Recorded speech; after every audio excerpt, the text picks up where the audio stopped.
ఏం తమ్ముళ్ళు హుషారుగా ఉన్నారా? చాలా జోరుగా ఉన్నారు. హుషారైతే నేను చూస్తున్నా మీలో. గన్నవరం వచ్చినప్పటి నుంచి చూస్తున్నా. నేడు గన్నవరం గర్జించింది. ఇది గోదావరి గర్జన. ప్రభుత్వ వ్యతిరేకతకు అడ్డం బట్టి స్పందన. ఈరోజు మిత్రుడు, మీ అందరి అభిమాన నాయకుడు, పవర్ స్టార్ ప్రజానాయకుడు పవన్ కళ్యాణ్ గారు ఇంకో పక్క అమలాపురం పార్లమెంట్ అభ్యర్థిగా పోటీ చేస్తున్నటువంటి బాలయోగి కుమారుడు హరీష్ గారు, గన్నవరం జనసేన అభ్యర్థి ఎన్డీఏ అభ్యర్థి అయినటువంటి సత్యనారాయణ గారు. తమ్ముళ్ళు, మిమ్మల్ని చూస్తే అనిపించింది ఎన్నికలు లాంఛనమే, మనమే గెలుస్తున్నాం. మన ఆడబిడ్డల స్పందన చూశాను. వీర వనితలైతే ఎప్పుడెప్పుడు పోలింగ్ వస్తుందా, గాజు గ్లాసుకు ఓటేసి, గట్టిగా ఓటేసి తద్వారా జగన్మోహన్ రెడ్డి గుండెల్లోకి పంపించాలని మీరు చూస్తున్నారు. ఇంకో పక్క హరీష్ తెలుగుదేశం సైకిల్ గుర్తుకు ఓటేసి ఇద్దరు కలిసి రాష్ట్ర అభివృద్ధికి సహకరించే విధంగా ముందుకు పొమ్మని మిమ్మల్ని కోరుతున్నాం. ఒక ఛాన్స్ నమ్మి మీరందరూ కూడా ఓట్లేశారు. ఈరోజు మిమ్మల్ని చూస్తున్నాను. మీలో ఒక బాధ, ఆవేదన, ఆక్రందన, అభద్రతాభావం ఉంది. నేను పవన్ కళ్యాణ్ గారు ఇక్కడికి వచ్చింది మీకు ఒక భరోసా ఇవ్వడానికి వచ్చాం. మీ జీవితాల్లో వెలుగులు నింపాలని వచ్చాం.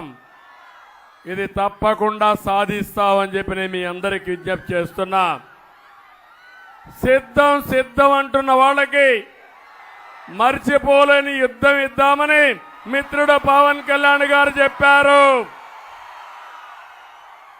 దానికి మీరు సిద్ధమా తమ్ముళ్ళు, ఆడబిడ్డలను మిమ్మల్ని అడుగుతున్నా. ఈరోజే నాకు చిరకాల మిత్రుడు బాలయోగి గారు, కోనసీమకు వన్య తెచ్చిన వ్యక్తి బాలయోగి, అవునా కాదా అని మిమ్మల్ని అడుగుతున్నా. ఒక సాధారణ కుటుంబంలో పుట్టి అసాధారణ ప్రతిభతో దేశంలోనే స్పీకర్ పదవికి వన్య తెచ్చిన వ్యక్తి బాలయోగి.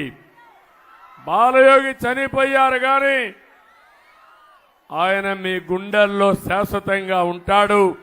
అది కోనసీమకు ఆయన చేసిన అభివృద్ధి.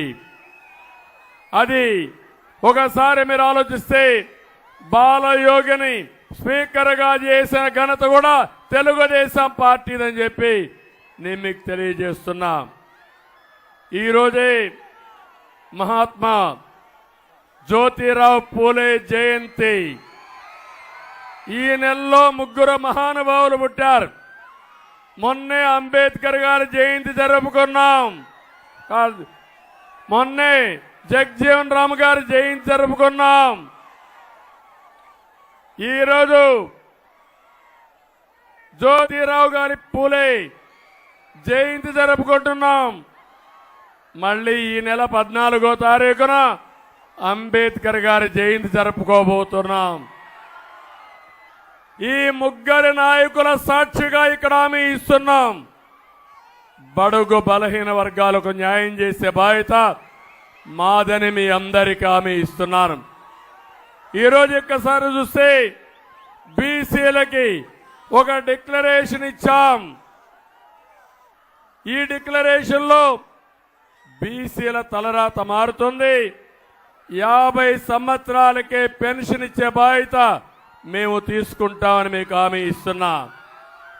సప్లైన్ ద్వారా సంవత్సరానికి 30,000, 5 సంవత్సరాల్లో 1,50,000 ఖర్చు పెట్టి బీసీలను ఆర్థికంగా పైకి తీసుకొచ్చే బాధ్యత మాది. ఇదే కాదు, స్థానిక సంస్థల్లో మళ్ళీ 34% రిజర్వేషన్లు తీసుకొస్తాం. చట్టసభల్లో బీసీల రిజర్వేషన్ల కోసం పోరాడతాం, న్యాయం చేపిస్తాం, తీర్మానం చేస్తాం, కేంద్రంలో సాధించే వరకు పోరాడతాం. చట్టబద్ధంగా కుల గణన చేస్తాం. బీసీల రక్షణ కోసం ప్రత్యేకమైన చట్టం తీసుకొస్తాం. ఆదరణ కోసం 5,000 కోట్లు ఖర్చు పెడతాం. చంద్రన్న బీమా 10 లక్షల రూపాయలు చేసే బాధ్యత మాదని మీ అందరికీ తెలియజేస్తున్నా. ఇలాంటి బీసీలకు న్యాయం చేసే బాధ్యత తీసుకుంటూనే ఈరోజు ఇంకొక పక్క మీరు చూస్తే రాష్ట్రంలో ఏం జరిగిందో ఒక్కసారి మీరు ఆలోచించుకోండి. ఇది ఒక కీలక సమయం. 5 సంవత్సరాల నరకానికి, సంక్షోభానికి, సమస్యలకి, కష్టాలకి ఈరోజు చెక్ పెట్టే రోజు అని చెప్పి కూడా నేను మీకు తెలియజేస్తున్నా.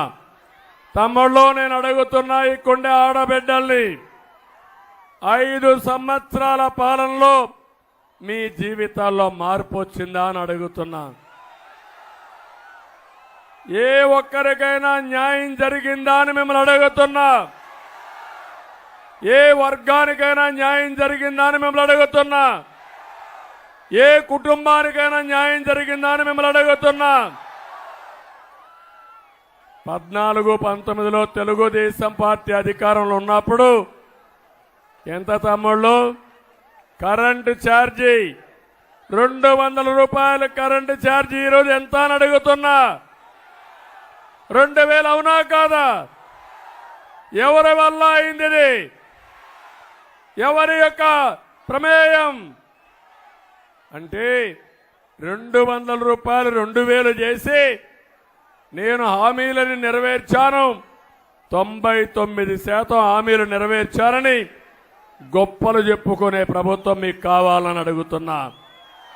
అంతేకాదు, 5 ఏళ్లలో పెట్రోల్ డీజిల్ ధరలు పెరిగాయా లేదా? ధరలు పెరిగాయా లేదా? ఏమమ్మా, నిత్యావసర వస్తువులు కొంటున్నారా మీరు? కడుపు నిండా తిండి తినే పరిస్థితిలో ఉన్నారా మీరు? అన్నీ పెరిగిపోయినాయి. కడాన మీరు చూస్తే ఆర్టీసీ రేట్లు పెరిగాయా లేదా?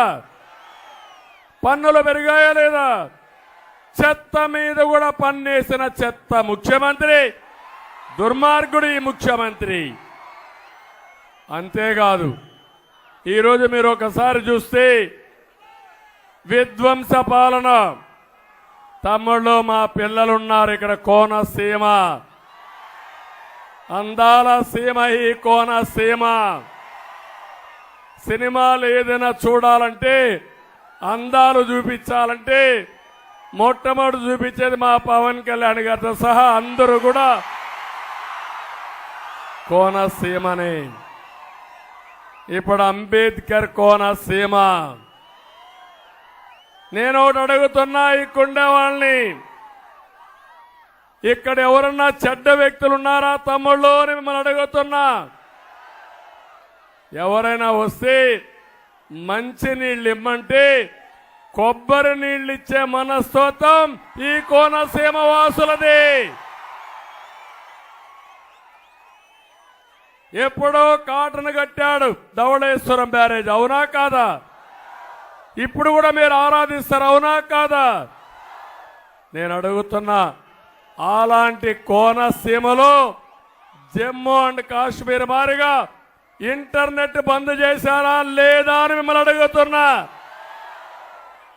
ఏం తమ్ముడు, ఏం జరిగింది ఈ జిల్లాలో? ఏంటి మీరు దుర్మార్గుల? ఎవరు పెట్టారు ఈ విరోధం? ప్రజల మధ్య విద్వేషాలు రెచ్చగొట్టినటువంటి దుర్మార్గుడు ఈ జగన్మోహన్ రెడ్డి, అవునా కాదా అని మిమ్మల్ని అడుగుతున్నా.